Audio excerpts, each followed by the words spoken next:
Merci beaucoup, chers téléspectateurs Espoir TV. J'espère que vous allez bien et que vous portez très très bien. On dirait que ça fait un bail, mais comme on dit, parler pour se démarquer, parler pour marquer les esprits, telle est la nécessité de toutes les époques. Aujourd'hui, nous allons parler, nous allons impacter et nous allons marquer les esprits avec Amat. Amat, bonsoir et merci d'accepter notre invitation. Bonsoir Mansour, bonsoir à toute l'équipe de Espoir TV. C'est tout un honneur et un plaisir pour moi de me présenter à cette émission. Merci beaucoup. Merci beaucoup, Amat. Je vous rappelle que nous sommes ici dans votre émission Entretien avec aujourd'hui avec Amat, candidat à la présidence de l'amicale SAT. Qui est Amat? Tout d'abord, c'est une question très pertinente que je répondrai avec un grand plaisir et un grand sourire. Amadem, c'est un étudiant à l'UFR des sciences appliquées et technologies en informatique spécialisé en réseau. Et par ailleurs, secrétaire général du bureau sortant de l'amicale des étudiants de l'UFR des sciences appliquées et de technologies.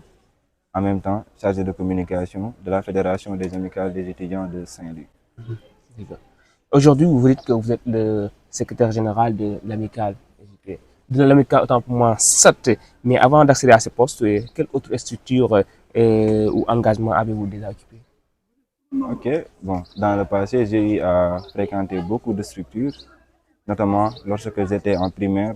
Je ne peux pas clairement dire ça, une structure, puisque j'étais le capitaine d'une équipe de génie en herbe. C'est par la suite au collège en sixième que je suis devenu le vice-président du gouvernement scolaire du CEM Sébi William Ponty, CEM à laquelle je fais un petit coucou, si je peux le dire ainsi. En dehors de ça aussi, après avoir occupé ce poste de vice-président, j'ai eu à occuper le poste de président de la commission pédagogique de ce même gouvernement scolaire, au lycée aussi. J'ai eu à être le président de la commission environnementale et pédagogique du club scientifique du lycée Ousmane Sow de Diamniadio. Par la suite, à l'université, j'ai occupé des postes très intéressants au sein du rassemblement des élèves et étudiants de Diamniadio à l'université Gaston Berger de Saint-Louis. Rassemblement des étudiants de Diamniadio à l'université Gaston Berger de Saint-Louis. Tout d'abord en tant que trésorier général et par la suite président. Et dans ce rôle de président, grâce à Dieu, nous avons eu à accomplir beaucoup de choses. Par la suite, c'est peut-être grâce à la vision éclairée du président Nguiran, à la suite de mes réalisations au sein du RED UGB, que j'ai été contacté pour lui pour devenir le secrétaire général de l'amicale des étudiants de l'UFR. Très bien, Amat Ndao. J'espère que c'est un bon parcours, c'est un excellent parcours, je dirais, et que vous êtes engagé. Maintenant, qu'est-ce qui a motivé à vous engager dans la vie associative? Ok, c'est une question très pertinente, encore une fois de plus. J'ai été quelqu'un qui a toujours été animé par le désir de servir mes camarades, d'être à leur chevet, de montrer le bon exemple, d'agir et d'impacter leur vie comme l'ont fait beaucoup de mes anciens. Je suis aussi né dans un village où l'ensemble de mes grands frères dont j'ai eu à m'inspirer étaient des gens qui étaient très engagés, qui connaissaient clairement la valeur de l'engagement. Ils m'ont inculqué ces valeurs-là, raison pour laquelle à chaque fois que je vois une opportunité de m'engager, je n'hésiterai pas à y aller jusqu'au bout. Raison pour laquelle j'ai toujours été un homme engagé, si je peux dire ainsi, pour ne pas me bomber le torse. Mais quand même, alhamdoulilah. Merci beaucoup, très intéressant. Tout à l'heure, vous avez dit que vous êtes le secrétaire général de l'amicale SAT et vous étiez un bureau. Et bon, aujourd'hui, vous êtes peut-être votre mandat est fini. Pour le premier mandat, peut-être, je ne sais pas, votre deuxième mandat ou pas. Oui, maman. Mais aujourd'hui, quel bilan vous pouvez faire? Bilan matériel ou bien bilan matériel vous avez fait? Ok, concernant le bureau, le bilan du bureau sortant, ça a été un bilan très positif et très bien accueilli par la communauté satienne, si je peux dire ainsi, que ce soit moralement comme matériellement. Notamment dans le bilan moral, la majeure partie des étudiants ont eu à comprendre clairement le rôle dynamical au sein de leur communauté. Nous avons eu à impacter des vies, notamment en forçant les étudiants à s'instruire, surtout dans les soft skills. Je tiens à le rappeler souvent, l'année dernière, pour la première fois de l'histoire de l'UFR7, l'amicale des étudiants a eu à faire un programme de capacitation de plus de 250 étudiants de l'UFR7 répartis sous 8 ou 9 mois, sous plusieurs mois, si je peux le dire ainsi. Et les formations portaient sur les soft skills, notamment le développement personnel, la prise de parole en public et, comment dirais-je, prise de parole en public, développement personnel, mais aussi, comment dirais-je, leadership. C'est en grande partie ce que nous avions conçu pour mieux réadapter les étudiants dans le monde socio-professionnel et dans le monde de l'entreprise. En dehors de ça aussi, l'amicale des étudiants de l'UFR7 a eu à initier beaucoup de premières éditions, entre guillemets, si je peux le dire ainsi, parce que la majeure partie des gens, ils nous disent le bureau des premières éditions. L'année dernière, nous avons eu à organiser la première édition du SAT Battle Club, qui est une compétition inter-IFR. Voilà, entre guillemets, autant pour moi, compétition inter-club qui regroupe l'ensemble des clubs de l'UFR7. Vous savez, l'UFR7 fait partie des UFR qui ont la majorité des clubs de l'UGB. Nous avons beaucoup de clubs au sein de l'UFR, notamment 7 clubs, des clubs très dynamiques, machallah. Je tiens à encore une fois saluer leur dynamisme et l'apport positif qu'ils ont eu à faire au sein de l'UFR durant notre mandat, puisque nous avons eu à travailler en synergie durant toute l'année. Et c'est grâce à ce travail-là que nous avions eu à avoir ces réalisations-là. En dehors de ça, nous avions organisé la première édition de la cérémonie d'excellence. La cérémonie d'excellence de l'UFR7, c'était pour nous d'honorer les étudiants de l'UFR, ceux qui ont eu à travailler beaucoup. C'était une cérémonie qui a été aussi, si je peux le dire ainsi, influencée par un discours inaugural très intéressant du docteur Bob, qui était là la dernière fois. En dehors de ça aussi, nous avons primé 17 majors de l'UFR pour une première fois de l'histoire. Et chaque major a reçu un objet, c'était un ordinateur d'une valeur de 100 000 francs, mais aussi un trophée d'une valeur de 25 000 francs. En dehors de ça aussi, il y a beaucoup trop de réalisations que l'on peut citer. Je pense que si vous me le permettez, je pourrais peut-être les étaler, sinon bon, je vous laisse peut-être poursuivre. D'accord, on va y revenir un peu après. Et donc, on va y revenir. Voilà. Donc, on peut entrer dans le débat. Tout à l'heure, je l'ai dit, vous êtes candidat à la présidence de l'amicale SAT. Pourquoi? Bon, je suis candidat à la présidence de l'amicale SAT parce que d'abord, j'incarne ce qu'on appelle l'esprit de la rupture dans la continuité, si je peux le dire ainsi. Nous étions dans une amicale et j'ai été le secrétaire général. Grâce à mon rôle de secrétaire général, j'ai eu à convaincre la majeure partie de mes camarades à travers mes actions, non pas par la parole, raison pour laquelle, lorsque des élections ont eu à être organisées, beaucoup d'eux m'ont eu à solliciter comme comme celui qui va être pressenti pour devenir le porteur du nouveau bureau, du prochain bureau, si je peux le dire ainsi. Je tiens aussi à rappeler une chose, je n'étais pas le seul qui a été pressenti pour devenir le candidat de la liste Convergence. Il y a aussi d'autres personnes qui étaient pressenties pour devenir des potentiels candidats de la liste. Mais c'est à la suite d'une élection en interne, une élection auquel j'ai eu à participer et que d'autres personnes aussi ont eu à participer, que j'ai été désigné peut-être avec une majorité écrasante comme le prochain candidat de la liste Convergence. Au-delà de ça, c'est peut-être que ça témoigne de la confiance que l'équipe a eue en moi.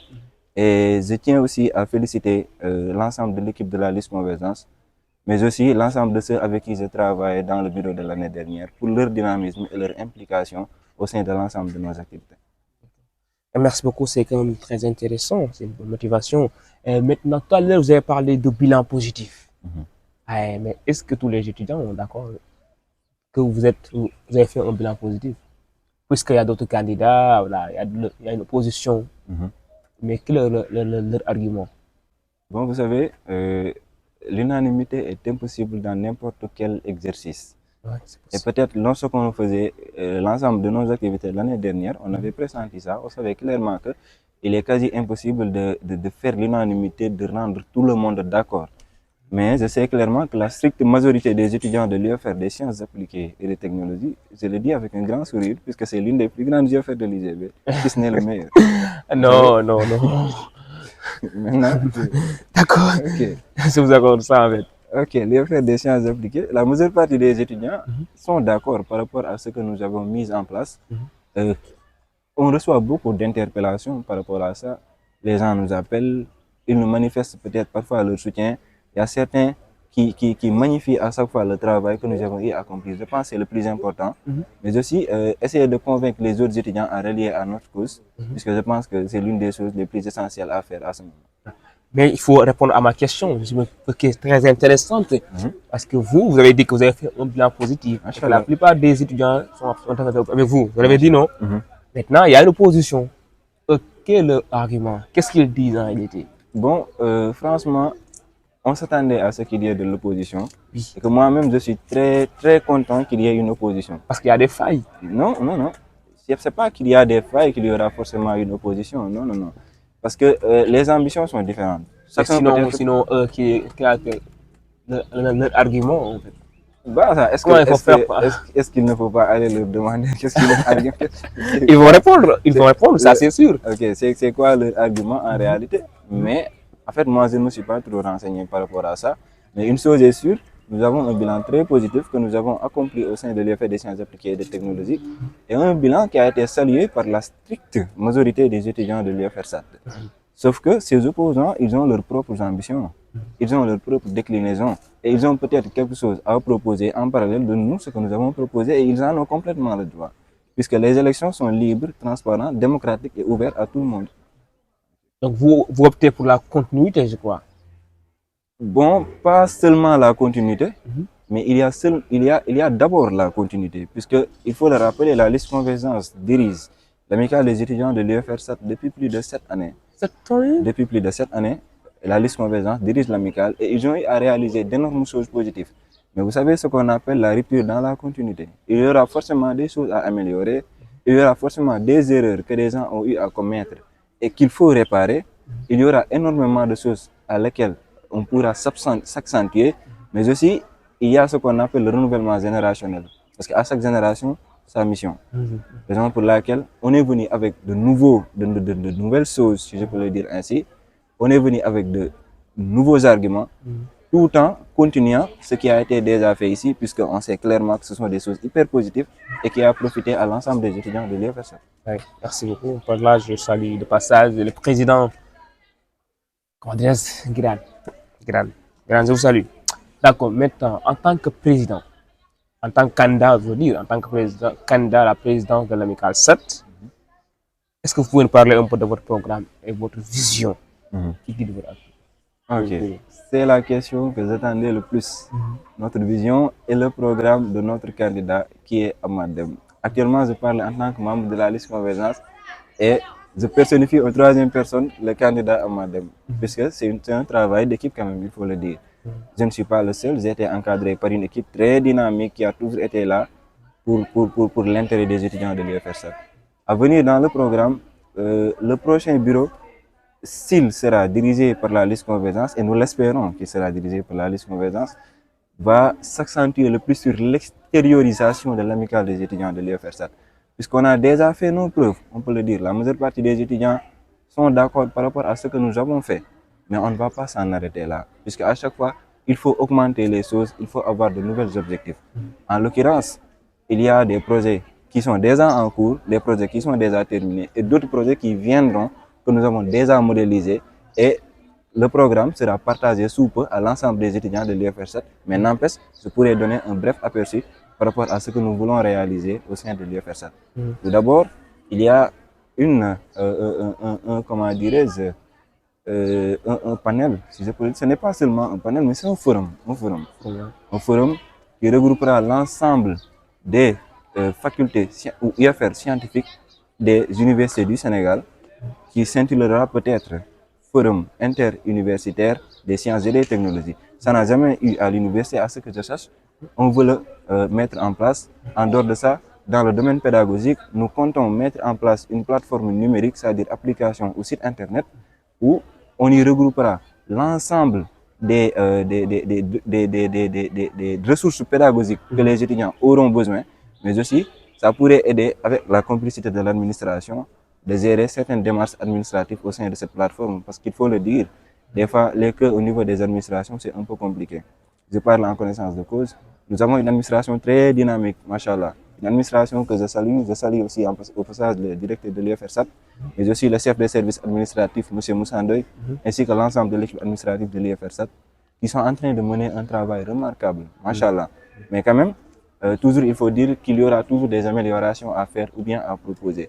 Raison pour laquelle cette plateforme visera non seulement d'appuyer les étudiants sur les démarches administratives à faire au sein de l'administration, mais aussi leur appuyer en ressources pédagogiques. Certes, ils ont des ressources pédagogiques, mais je crois que c'est assez limité par rapport à tout ce que nous pourrions avoir comme ressources pédagogiques du L1 au Master 2, mais aussi par l'appui des doctorants de l'UFRSAT que je salue au passage.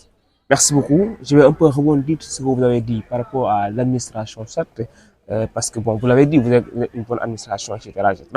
Mais est-ce que c'est ce que les étudiants disent? Parce qu'on dit que voilà, parfois les résultats sont trop en retard, etc., etc. Il y a trop de retard en ça. Pourquoi? Et est-ce que vous avez un projet sur ça ou bien une vision pour régler ce genre de problème? Vous avez parfaitement raison. Vous avez parfaitement raison. Il y a des étudiants qui décrivent souvent en réalité les lenteurs administratives qui peuvent être observées au sein de l'UFRSAT. Mais il faut le dire, il y a des prérogatives pour l'amicale, mais aussi des prérogatives pour la délégation. Mais toujours est-il de rappeler que la délégation et l'amicale, parfois, il arrive qu'ils travaillent en synergie autour de certaines actions.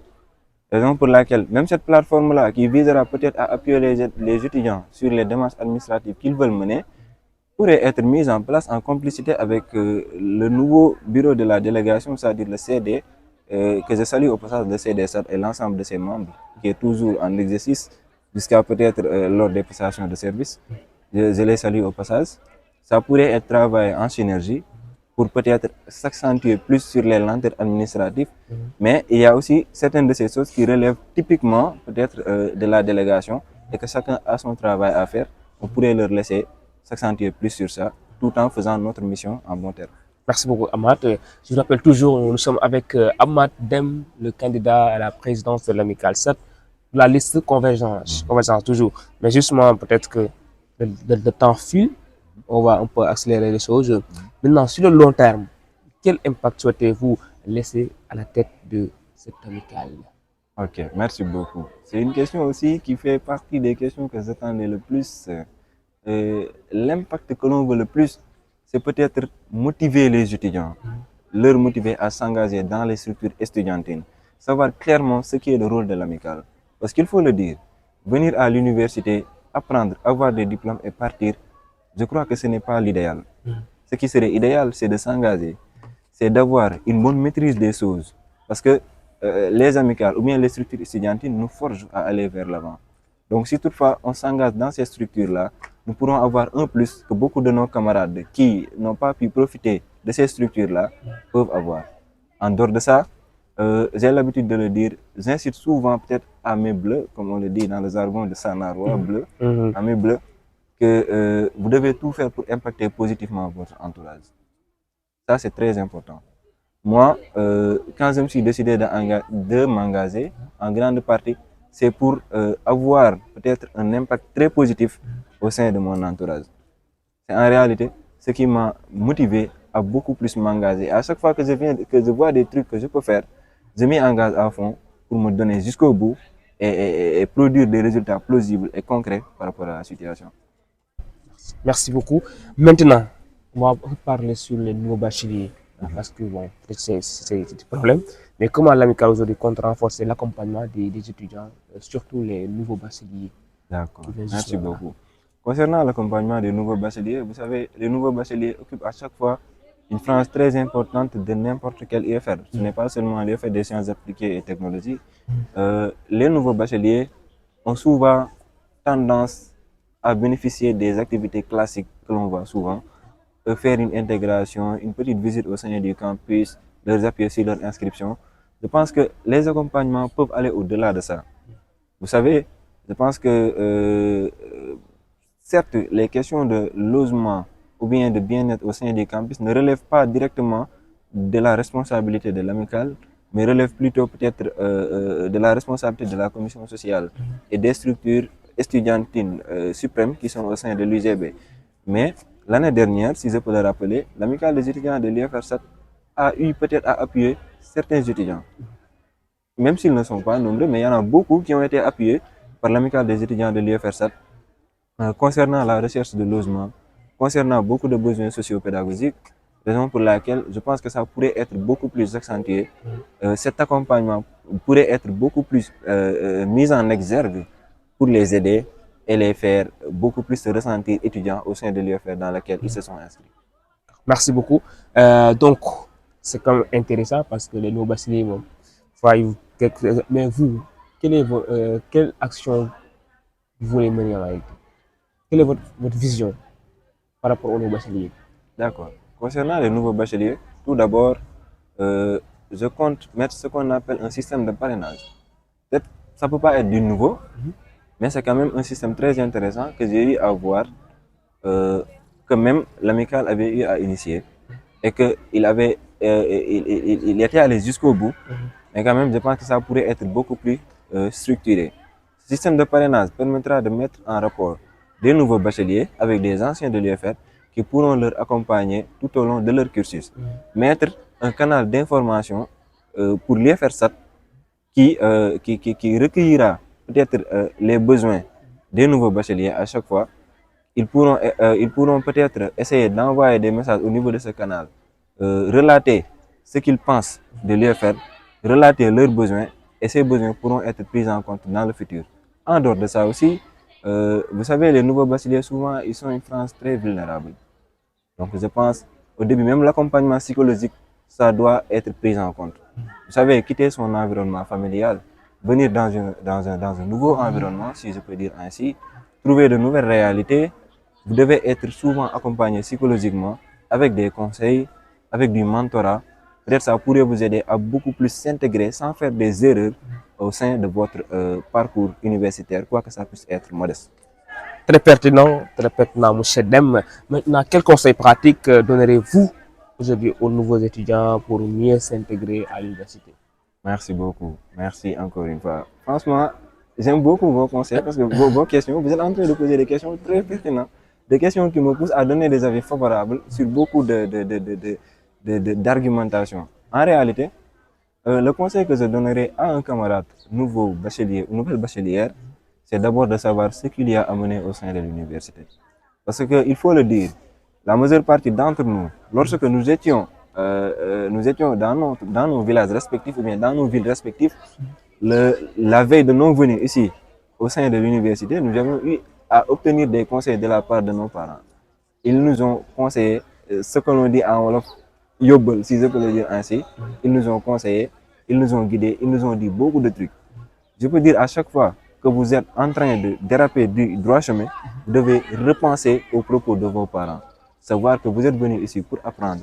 Vous êtes venu ici pour un but très précis. Et la vie universitaire n'est pas trop longue. C'est très minime. Même si vous faites 10 ans pour obtenir votre doctorat, c'est une parenthèse dans votre vie. Imaginez quelqu'un qui a été prédestiné pour vivre plus de 80 ans ou quelque chose de 10 ans. On ne sait pas, puisque la vie relève du domaine divin. Mais quand même, c'est très important de le rappeler. Le monde universitaire est un monde très minime. C'est un laps de temps. Donc, il faudrait se concentrer sur l'essentiel, terminer en beauté. Mais aussi, je tiens à rappeler ce que je disais tantôt, lors de l'entame de mes propos. Inciter les nouveaux bacheliers à s'engager. Étant nouveau, ça peut être très difficile de s'engager, mais au cours de leur parcours académique, ils peuvent s'engager. Ils peuvent essayer d'impacter, ils peuvent essayer d'aider. Ce sera un très grand plus pour leur parcours universitaire en grande partie. Merci beaucoup, M. Dem. Ça a été vraiment un réel plaisir de vous recevoir ici, c'est sportif. Maintenant, un message final à l'endroit des étudiants et toute la communauté estudiantine et à l'endroit des sportifs. À l'endroit de mes camarades étudiants, je leur dis de rester fort. Je leur dis d'abord de rester très fort. La vie universitaire est tumultueuse et pleine d'embûches. Si on n'a pas les épaules très solides, on risque de lâcher. Je sais ce que je dis parce que la majeure partie des étudiants ont eu à faire un burn-out, si je peux le dire ainsi. Donc, si on ne se soucie pas tellement de nous, si on n'essaie pas de faire des efforts, on pourrait lâcher du jour au lendemain. S'accrocher, surtout sur les études, puisque c'est en réalité la chose la plus essentielle qui nous a amenés ici à l'université. Donc, on devrait tout faire pour satisfaire nos parents par rapport à ce volet. Et après, essayer d'apporter d'autres trucs positifs par rapport à la communauté. L'étudiant n'est pas un citoyen lambda. L'étudiant, c'est quelqu'un qui a du sens pour sa communauté. L'étudiant, c'est quelqu'un qui s'engage. L'étudiant, c'est quelqu'un qui est écouté. Raison pour laquelle vous devez tout faire pour montrer le bon exemple, chers camarades étudiants. Et à l'endroit de l'équipe de Espoir TV, je vous magnifie mes sincères respects et vous souhaite mes plus grands prières pour que Espoir TV soit un jour une chaîne nationale. Parce que vous êtes en train d'abattre un travail très remarquable au sein de l'université. En tout cas, merci beaucoup. Merci encore une fois à vous et à votre équipe. Merci beaucoup. Maintenant, un petit message pour les étudiants de SAT, pour les inciter à venir le jour du vote, venir voter, parce que le vote aussi c'est un devoir. Voilà, un petit message pour eux. Aux étudiants de l'UFR des sciences appliquées et technologies, je vous demande de venir voter massivement, même si les élections se dérouleront en ligne. Le vote est un exercice citoyen à mettre en tenir en compte. Parce que c'est grâce au vote que vous pourrez élire celui qui va vous représenter. Donc vous devez tout faire pour élire celui qui vous convient le mieux. Ne votez pas le prof, ne votez pas la personne, ne votez pas quelqu'un parce que c'est un ami, ne votez pas quelqu'un parce qu'il vous est proche. Je tiens à chaque fois à le rappeler à mes bleus et à mes camarades qui me sont proches. Si vous avez décidé de voter pour moi parce que vous me connaissez, ne votez pas pour moi. En fait, c'est ce que je leur dis. Il faut voter quelqu'un de par son profil, voter ses projets, voter son équipe et voter ce que vous pensez qu'il pourrait apporter au sein de votre IFR. Je leur incite à faire un choix utile et un choix qui converge, comme l'a dit, convergence vers l'unité et la responsabilité commune de l'IFR. Merci beaucoup, Moussa Dem. On était très contents de vous recevoir ici. C'était une très belle émission et vous étiez très pertinent. Merci également à l'équipe Espoir TV, donc chers internautes, chers étudiants de l'Amical 7. Je crois que vous avez dit à écouter le candidat Ahmad Dem. Il vous a convaincu ou pas? Moi, je ne sais pas. C'est à vous de choisir maintenant. Mais c'est clair et net. Donc, merci beaucoup. Nous vous donnons rendez-vous à la prochaine, Inch'Allah. Merci.